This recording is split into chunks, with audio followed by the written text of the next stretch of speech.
తక్కువ అంటే ఏం తక్కువ చేస్తుండండి. సీఎం ఉన్నప్పుడు తెలంగాణ కేసీఆర్ ఉన్నప్పుడే మాకు బాగుండే పబ్లిక్. ఆయన ఏం చేసిండు, ఈయన ఏం చేయలే. ఆయన టైం కు పింఛన్ లేచిండు, ప్రజలకు చూసిండు. ఆయన ఏం చేసిండో లోపల మాకు సంబంధం లేదు. పబ్లిక్ అయితే న్యాయంగా నడిపించిండు. ఖాళీ వచ్చింది ఒకటే చేసింది ఏంది, బస్ ఒకటి ఫ్రీ చేసిండు అంతే. దానికి తప్ప వేరే ఏది చేయలేదు. దాని వల్ల ఏమన్నా లాభం ఉందమ్మా? మాకేం లాభం లేదండి. 10 రూపీస్ టికెట్ పెడితే మేము కూడా పోవచ్చు. 10 రూపీస్ టికెట్ పెడితే మేము కూడా పోవచ్చు. ఆధార్ కార్డు మీద పోవాలని ఏం లేదు కదా. ఈ బస్సులు ఎక్కించి మీకు లొల్లులు పెట్టించిండు. లొల్లులు పెట్టిస్తుండు కదా. ఆటో వాళ్ళు కూడా దొక్కుతలేరు మాకు ఎమర్జెన్సీలో పోవాలంటే. ఫైనల్ ఒకసారి మళ్ళీ ఒకసారి చెప్పు రేవంత్ రెడ్డికి. అవునండి, బస్సు ఫ్రీ చేసినావు గానీ అదే బస్సు ఫ్రీ చేసినట్టు మేము 10 రూపాయలు టికెట్ కూడా వెళ్ళిపోతాం రేవంత్ రెడ్డి గారు. అదే న్యాయం మాకు చెయ్యండి. ట్రాన్స్జెండర్ పెన్షన్లు పెంచుతాను, ట్రాన్స్జెండర్ పింఛన్ పెంచుతాను, హ్యాండిక్యాప్ లో పింఛన్ పెంచుతాను, ఇట్లా చేస్తాను, నేను గెలుస్తే ఇది చేస్తాను అది చేస్తాను. ఆ మహిళలు చిన్నపిల్లల మహిళలు ఇంట్లో వాళ్ళకు 2500 ఇస్తాను, అకౌంట్ లో ఇస్తాను అవి అన్నారు కదా. చూపించండి. దమ్ము లేనప్పుడు సీట్ మీరు ఎందుకు కూర్చున్నారు మీరు? నేను ఒక ట్రాన్స్జెండర్ ఆరికని మాట్లాడుతున్నాను, మలక్పేట ఆరికని మాట్లాడుతున్నాను. చెగట్ పిఎస్ దగ్గరకు వచ్చిన పేరు చెప్పండి, ఎవరైనా చెప్తారు. అర్థమవుతుందా? ఏడబడతాడు చెగట్ పిఎస్ ముంగంటే మొన్న మాట్లాడు నాగరోడ్ల దగ్గర గొంతు కోసేసారు. అవునా? వారం కింద అత్యాచారాలు ఇవన్నీ పెరిగిపోతున్నాయి. ఏం చేస్తున్నారండి? పోలీస్ అధికారం ఉండి ఏం చేస్తున్నారు? సీఎం వచ్చి ఏం చేస్తున్నాడు? దానికి పోలీస్ అధికారం ఎందుకున్నారు? న్యాయం చేయడానికి ఉన్నారు, అన్యాయం చేయడానికి లేదు కదా. మొన్న యాక్సిడెంట్ గా నేను బల్కంపేటకి వెళ్ళేసి వస్తుంటే చేయి పట్టి గుంజిండు ట్రాన్స్జెండర్ అని. ఒక బండి మీద ఎత్తి వస్తా డబ్బులు ఇస్తానని గుంజిండు.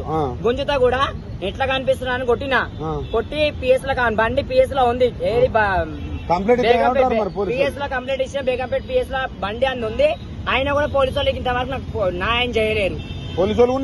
ఎమ్మెల్సీ పేపర్ కూడా నాది గాంధీ పంపింది కూడా ఉంది. ఇప్పుడు ఇల్లనే మీకు హాస్పిటల్ కూడా పంపించింది ఉంది. అని పిలిపిస్తలేదు, నన్ను పిలిపిస్తలేదు. ఇది కూడా న్యాయం చేస్తలేదు. పోలీసు వాళ్ళు ఉన్నారు ఎందుకండి? లంచం తీసుకొనుకున్నారా? అలా లంచం తీసుకొని బండి ఇచ్చేసినట్టు. అందుకే నాకు కాల్ చేస్తలేదు. ఇదంతా చూస్తే కొంచెం బాధ అనిపిస్తుంది కదా. చూడండి, గాజులు కొడతాం ఎట్లా కూర్చుకోపోయినా మా మొత్తం ప్యాచర్ ఎట్లా అయిన ఉండే. ఓకే అమ్మా, మంచిది. సీట్ మీద కూర్చుని హక్కు నీకు లేకుండే. అర్థమవుతుందా? పోరాడి కూర్చున్నావు కదా, అట్లా చూపించు. అయితే ధైర్యంగా నిలబడి మాట్లాడినావు, ఎట్లా మాట ఇచ్చినావు, పేపర్ మీద సైన్ పెట్టి చూపించే పబ్లిక్ టీవీలలో. అట్లనే మాకు న్యాయం చేసి చూపించారు. ఒక ట్రాన్స్జెండర్ కూడా న్యాయం చేయాలి. ఈ పిల్లలు కూడా రోడ్ల మీద ఇట్లా రోడ్ల మీద కూడా చిన్న చిన్న పిల్లలని వేసుకొని వండుకుంటున్నారు. వాళ్ళ పరిస్థితి ఏంది? అలా కూడా ఒక ఇల్లు లేవు.